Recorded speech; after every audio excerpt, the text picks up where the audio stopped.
Did you know in St. Maarten you can stand on a beach with airplanes landing over your head just 100 feet?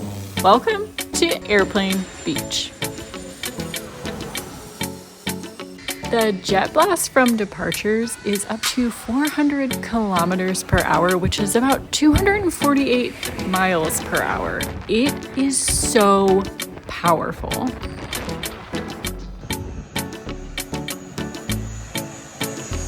We accidentally spent 4 hours on the beach because we could not get enough, whether it was a small plane or a large plane.